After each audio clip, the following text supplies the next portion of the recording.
Yo kijkers van CMG, mijn kanaal. Ik ben hier vandaag met Shooter. Hij is een man in ieder geval van de game Survival Games.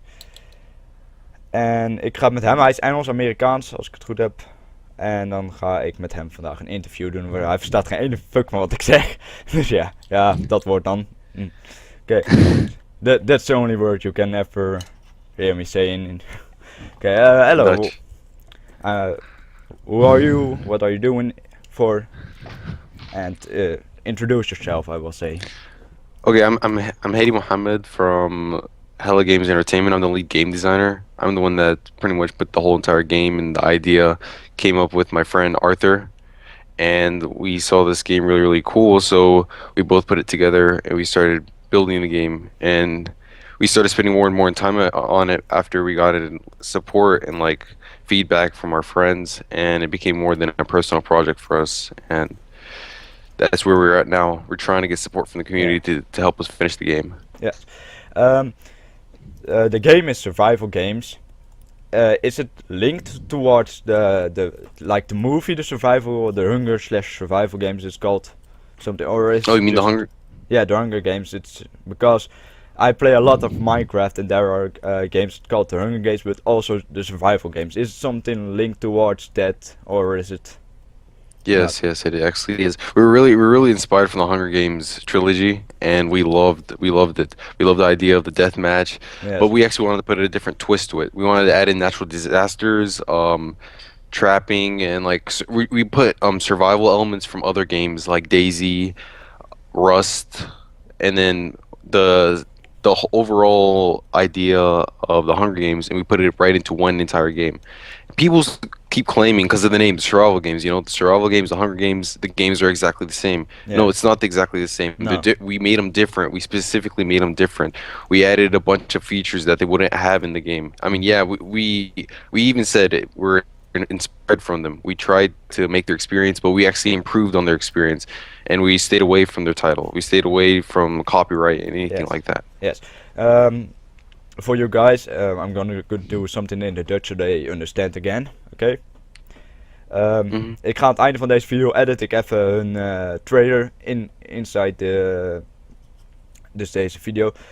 What I'm gonna do on the end of this video, I will I don't know. Do you got somewhere the trailer of your link or something like that? Yeah, link. I know a link you got, but the raw file, so I can edit it inside my video.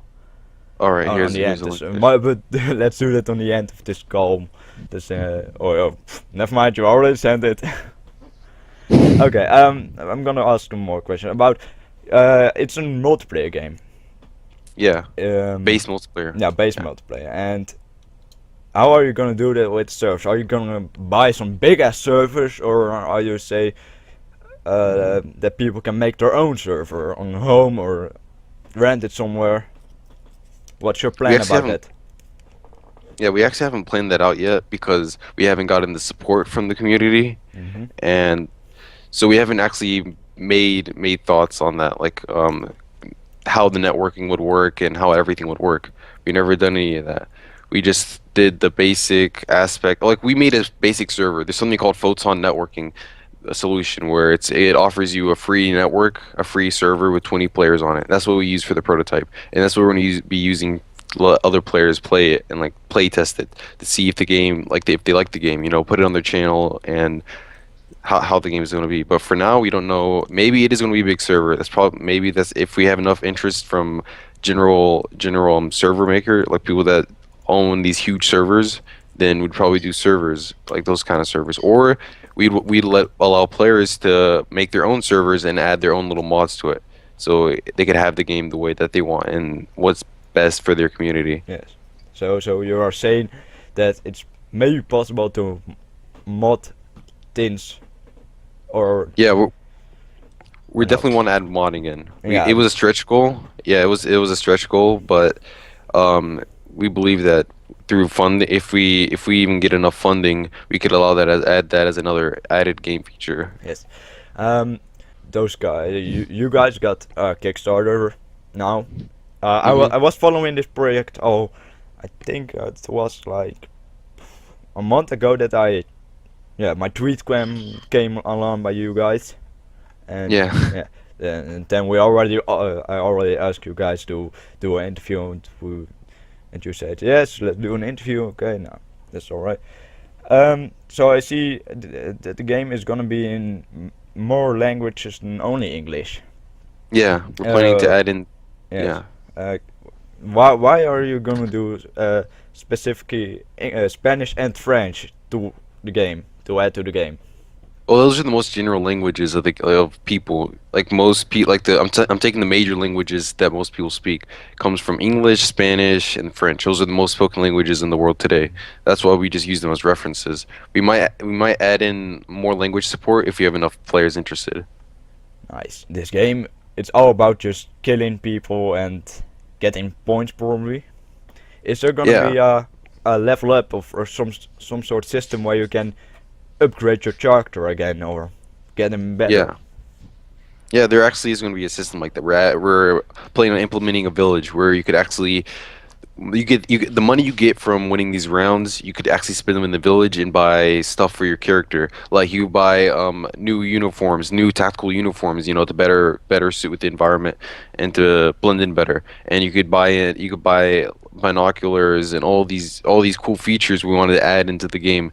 And it would actually like it makes sense to actually win the rounds because the more money you have, the more stuff you could buy, and the more you could improve your character. But we're not a pay to win kind of game. We're definitely not a pay to win where someone pays whoever pays the most money will win the game. No, we're going away from that pay to win kind of model. Yes. We want everything fair. Everyone has the chance to make the game like it's fair. The game is fair, and we're basing our game off fairness. Nothing, not from money, not as much money you could spend. Like people have been complaining that at $45 tire, you get a binoculars and in-game binoculars. They think that they will have an advantage. It is an advantage, but in game you will actually be able to buy the binoculars, but not the exact same ones that you would get off Kickstarter. The exact same ones you get off Kickstarter would be a different skin, and it would just look a little better. Okay, that's sounding nice. I personally think it's the system about pay to win, and I don't really like it. It's just if you look to free to play online games, like there's a pay to win inside that, and I really hate that sort of systems. It's just not Yeah. working because most of the players are having much better weapons, like I will say in random game like Battlefield Heroes, something like that, or I don't know, other games. The player is really about need to buy stuff to get better, and you guys say from no, we're not gonna do that. We are just a game with everything about winning and getting your points and get enough points to buy stuff. If I'm hearing it right. Yeah, Nice. that's definitely how we're working. Yes. And the update that I latest saw, and that's the correction, is about the disasters, the natural disasters. Can you tell me more about the disasters, what for impact they have on the game, or how the gameplay is gonna change if something of a disaster is gonna happen in the game? Okay, so we right now for the prototype we're adding two core natural disasters. It's a tornado and the meteor strike. These will come in. They will spawn randomly inside the game depending on the weather, or just the meteors come on at any time pretty much. But the tornado comes when the weather becomes bad, and the weather can become bad at any time, spontaneously pretty much. So when these happen, it encourages players to start moving around because you're not gonna be camping in one spot. If you see a tornado coming your way, you're actually gonna start moving, and that allows players to move and concentrate them to one area to continue the battle. Yeah. And So it's not yeah, gonna be a campy shit. no, it's it's not where you could whoever hides the longest will win the game. Yes. It's gonna be there's gonna be natural disasters that will take people, make them move, keep them moving, and meteor strikes. And we're planning on adding tsunamis, glaciers collapsing, avalanche, aka avalanches, and all these cool game features where it would actually it would distract it would add another competition to the players and would allow them to finish the rounds faster. nice. I'm personally thinking that it's something that's really good of you guys, that you're willing to add something that the player needs to be aware of, and that he cannot stay in one place on the whole time, because if a disaster happen, like a tsunami or a tornado, it's coming towards them, that's not a good thing for them, so they always need to walk around. So that's really nice. Yeah, and for the tsunamis, in order to avoid the tsunami, you have to go to higher grounds. So it allows for climbing and building your own raft. We're allowing for buildable boats or rafts like they have in Minecraft. Oh yeah. And yeah, and multiple people can ride them. So we will add in team kind of things. But it's not like a team-based game. It's where you survive to the last person survives. So at the end, you're probably gonna have to kill your player. But we'll add in other team modes. We'll add in other game modes where it's more team-based. Oh yeah, okay, that sounds nice. Are you guys having some plans about things that aren't on the Kickstarter or aren't yet on your website, and are willing to tell that about some plans that you guys want to get into the game? Well, we kind of did tell a lot about our game on Kickstarter and that kind of stuff, but we want to add in like a really cool climbing system, like a system like that wasn't in any other kind of game. We want to add in and a destructive. Well, I think I said on Kickstarter, but we want the environment to interact with the destruction. So if a tornado comes, it'll start pulling out trees from the roots and take them with them. So it becomes like the environment changes completely. So it could be from a foresty kind of map to a like a burnt down dry kind of map. Yeah, right. This I'm really excited to get hands on this game, to play it. Seriously, you guys are doing a good job about it. Thank you. And I'm gonna keep following you guys. And I think already seen of ask you much of the things I wanted to ask. I just want to ask one little thing. Last thing I'm gonna ask, and then you can promote your game for my viewers. My ask is, how about a destruction system? Is there gonna be a good destruction system in it, or are you gonna say for no, don't destruction? So if you build up an I say a camp, and it can be destroyed, is it possible? Okay, so you're asking about the destruction system. Like, what do you mean by destruction system? By destruction system, I mean more likely. Okay, so if you're asking about the campfire, I think that's probably what you were asking about. The campfires. The campfires. Yeah. Your camp location where you can stay. Can people may destroy your camps? Yeah, people can destroy your camps. There's gonna be destructible. Under the fire, if there's rain, you won't be able to make a fire, so nobody can cook their food in that period of time. So that actually adds another competition that makes people go for another food source, which is fish. You could eat fish raw in this game. You wouldn't get as much. You won't satisfy as much hunger, but you could eat it raw, and that way it concentrates player to go to another food source rather than going to animals and killing them and then just cooking their meat. Because you can't eat meat raw. You can't eat like beef or anything like that raw. Yeah. So you were always saying that if you eat something and it's not cooked like the beef, it's not good for you. Also for the yeah. All right. So let me elaborate on it. So how you know how the Hunger Games? Have you ever watched the Hunger Games? Yes, I love the movies. Yeah, and you know how going to the center is prime to survival. Yes. And that's in our game. Going to the center isn't prime for survival. You could actually go away into the wilderness, and you would actually still have a highly likely chance of surviving.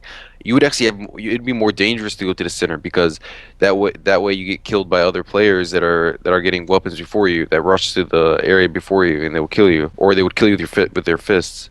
So that's another game feature we're adding. We're making it fair for both players. So if someone runs away into the wilderness, they could still survive and craft makeshift weapons, while somebody that would go inside the center would actually have a higher chance of dying. Okay, so you're doing what you already said in the beginning of this interview. You're gonna not completely copy like Hunger Games, because by the Hunger Games the center is very important to go, but by you guys it's more like it's a dangerous place Yeah. Because everybody's gonna kill each other there.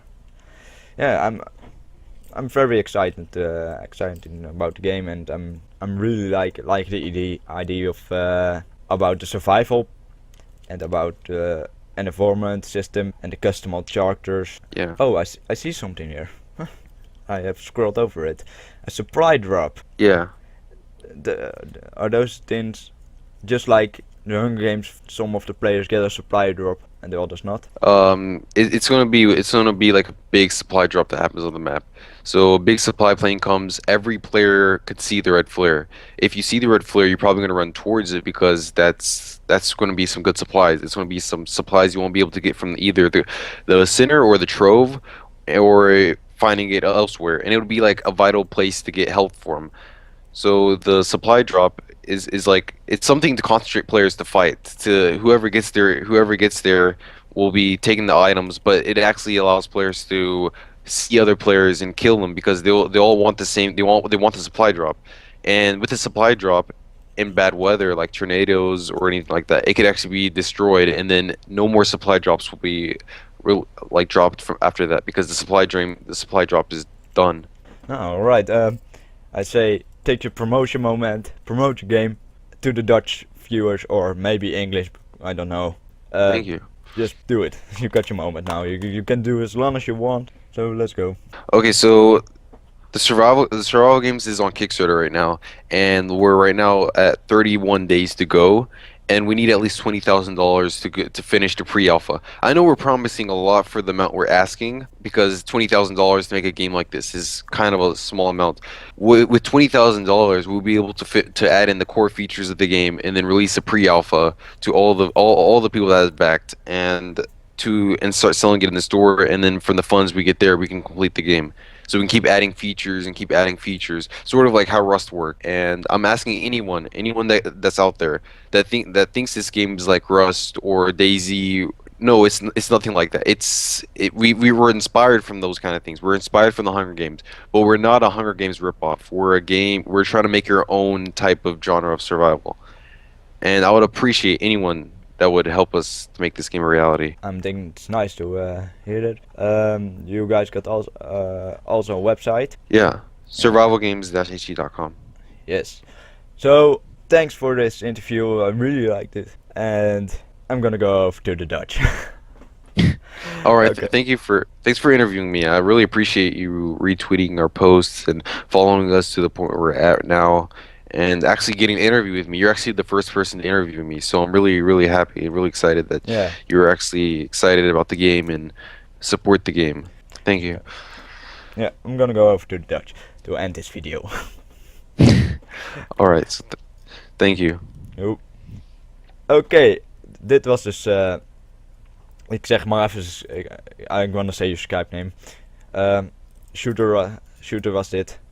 En ja, als je die game dus wilt kopen, of in ieder geval help ze met supporten, echt waar, doe het. Doe het in ieder geval voor mij. En dan ga je even naar de Kickstarter van hun. Ik zet de Kickstarter link in de beschrijving. En ik hoop ook anders dat jullie eventueel op de site kijken. Jullie kunnen ze volgen op Twitter. The guys can follow you on Twitter. Yeah, they can follow us on Twitter. It's all on the Kickstarter. Everything's on the Kickstarter. Yeah. We have our Facebook, Twitter, YouTube, everything. Dus het is heel simpel. Hij zegt, het is gewoon, ga naar die Kickstarter website. Geef ze dat geld om het te sponsoren. Als jij goed kijkt aan de zijkant bij de Kickstarter, staat ook waarschijnlijk dat je je game kan kopen. En dat je hem krijgt als de pre-alpha waarschijnlijk uitkomt. En voor de rest kan je ze op Twitter, Facebook, YouTube, alles vinden. En nou gaan we door naar de trailer die ik erin ga editen. En ik zeg alvast bedankt voor het kijken. Druk op dat duimpje omhoog. Klik op het abonneer knopje. En vergeet gewoon niet, kijk even deze game. Het is echt het kijken waard. Serieus, ik ben echt gewoon weg van deze game. Misschien ziet het er op het moment nog niet helemaal goed uit, maar het komt nog wel. Dat komt echt. Dit gaat echt een topgame worden. Dan zie ik jullie later weer. Houdoe.